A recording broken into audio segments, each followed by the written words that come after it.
11 বছর ধরে 100 মিটার রাস্তার বেহাল দশা। বারবার প্রশাসনের কাছে দরবার করেও সুরাহা সেই তিমিরেই। অগত্যা রাস্তা সারাইয়ের কাজে হাত লাগালেন গ্রামের মানুষরাই। ছবিটা উত্তর 24 পরগনার গাইঘাটার চাঁদপাড়ার ঢাকুরিয়া এলাকার। প্রত্যেকের বাড়িতেই বয়স্ক মা বাবা আছে, বয়স্ক লোকেরা আছে। মেন রোড এইটা, মানে পেশেন্ট আত্মারাও হয়ে যেতে পারে, বাচ্চারা স্কুলে যেতে পারছে না। বড়দের সমস্ত গার্জেনদের নিয়ে এই রাস্তা মহিলারা নিজেরা আমরা তৈরি করেছি।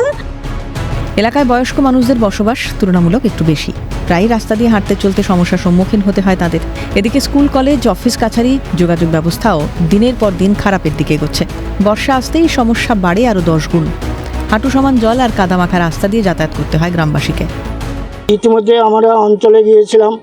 অঞ্চলের থেকে আমাদের বলেছে যে আমরা ওখানে যে মিটিং করে একটা সুরাহার ব্যবস্থা করব। এখনও তারা আসলো না। বর্ষা এসে গেল, সেই হাঁটু পর্যন্ত জল ভেঙে ছেলে মেয়ে বৃদ্ধ যারা স্কুলে যায় প্রতিদিন দৈনন্দিন যারা স্কুলে যায় তারা এখানে এসে জুতো খোলে, মোজা খোলে, তারপরে আবার স্কুলে যেয়ে জুতো মোজা পরে।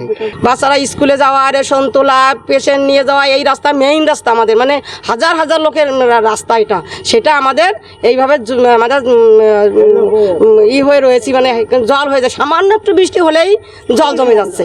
সবাই মিলে উদ্যোগ নিয়ে রাস্তাটা টাকা পয়সা তুলে আমরা এই রাস্তাটা কমপ্লিট করেছি, হাঁটার উপযুক্ত করেছি। কিন্তু এখনও তো আমাদের বাকি, এটা আমাদের কংক্রিট করার দরকার, ড্রেন দরকার। পাশ দিয়ে ড্রেন না হলে রাস্তাটা আরও বেহাল হয়ে যাবে। কিন্তু এত দুর্ভোগ দেখেও কেন প্রশাসন কোনো ব্যবস্থা নিল না? গ্রামবাসীদের পাশে দাঁড়িয়ে পঞ্চায়েত সদস্যের দাবি, আইনি জটিলতার জেরে দীর্ঘদিন ধরে আটকে এই রাস্তা সংস্কারের কাজ। সমস্যা বাড়তেই গ্রামের বাসিন্দারা রাস্তা মেরামতির উদ্যোগ নিজেরাই নিয়েছেন বলে জানিয়েছেন পঞ্চায়েত সদস্য। 2023-24 অ্যাকশন প্ল্যানে আমি রাস্তাটা দিয়েছিলাম। আবার আমি রিপিট করছি, প্রধান সাহেবের কাছে আমি বলেছিলাম এবং উনি আশ্বস্ত করেছেন। এখানকার লোকরা গেছিলো, বলেছেন যে উনি রাস্তাটা নিয়ে বসবেন এবং করবেন।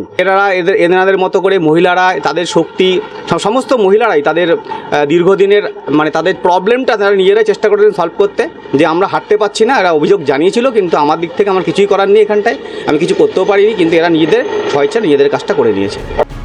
রাস্তার দাবি দীর্ঘদিনের। ওই 100 মিটার রাস্তা বাদে এলাকার সমস্ত রাস্তাই ভালো। খারাপ রাস্তা নিয়ে হাইকোর্ট পর্যন্ত মামলা গড়িয়েছে, যার জেরে বারবার রাস্তা মেরামতির জন্য অনুমোদন হলেও তাতে বাধা হয়ে দাঁড়িয়েছে আইনি জটিলতা। আদালতের নির্দেশ না আসা পর্যন্ত প্রশাসনিকভাবে রাস্তা তৈরি সম্ভব নয় বলেও সাফ জানিয়েছেন বিডিও।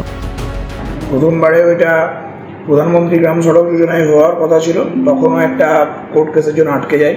পরবর্তীকালে আবার যখন অভিযোগ হয় তখন সরাসরি মুখ্যমন্ত্রী থেকে আমাদের ফান্ড আসে, সেই ফান্ড অনুযায়ী আমরা আবার কাজ করতে যাই এবং যথারীতি তখনও আবার একটা কোর্ট কেস হয়। সেই কোর্ট কেসের ফলে আমাদের ওই পোর্শনটুকুকে বাদ দিয়ে বাকি সবটাই করে দেওয়া হয়েছিল। যেহেতু ওখানে রিপিটেডলি কোর্ট কেস হচ্ছে, সেজন্য এখন যতদিন না কোর্ট থেকে ডাইরেকশান আসছে আমরা ততদিন পর্যন্ত সরকারিভাবে কোনো কাজ ওখানে করতে পারি না। কবে সমস্ত জটিলতা কাটিয়ে ভালো রাস্তা পাবে ঢাকুরিয়ার মানুষ? গাইঘাটা থেকে জ্যোতির্ময় চক্রবর্তীর রিপোর্ট, ক্যালকাটা নিউজ।